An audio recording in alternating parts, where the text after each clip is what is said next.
I think if we've learned one thing this week, it's that you wouldn't want John Kerry to give the best man speech at your wedding. He'd be all, "Before I voted for the strippers at the bachelor party, I did vote against them. And if you don't pay attention at school, you could end up stuck inside some woman. A woman whose values you don't necessarily share. A woman who's going to cost you a lot of money in the long run. And yet a woman you can't bring home to meet your parents." And as the best man, it would be his job to get drunk and have sex in the coat check room with the maid of honour, who would probably be Hillary Clinton, and that's a mental image I can really only apologise for. Now what John Kerry really said was stay in school and work hard or you'll get stuck in Iraq. Then he came out and said that he flubbed the punchline to a joke.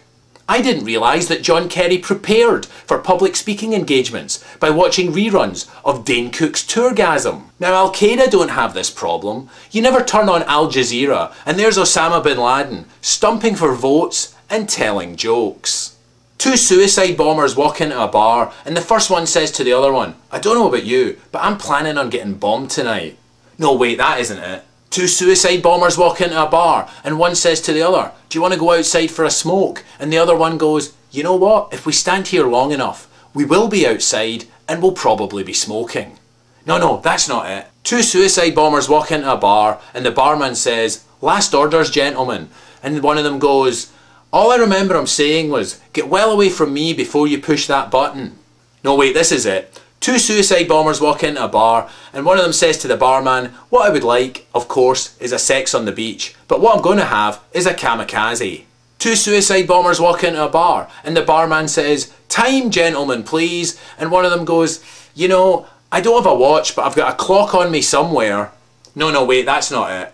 Wait, this is it. A crocodile and a stingray walk into a bar. What, too soon? Two suicide bombers walk into a bar, right? And one says to the other, "One for the road then?" And the other one goes, "Are you nuts? I'm a suicide bomber, not a car bomber." Anyway, my point is, John Kerry, if you're watching, in future, leave the comedy to the experts. I'm talking Jon Stewart, I'm talking Stephen Colbert, I'm talking basically any 14-year-old with a webcam and access to a 3-day-old copy of USA Today. This video has been supplied for parody purposes only, and even though we'd be quite happy to sink John Kerry's Swift boat, we're still voting Democrat. At this rate, I'm just worried that I'm going to turn on the TV tomorrow and Ted Kennedy's going to have drowned an entire school bus full of cheerleaders, and he's going to have been caught fleeing the scene wearing nothing but women's underwear and a turban.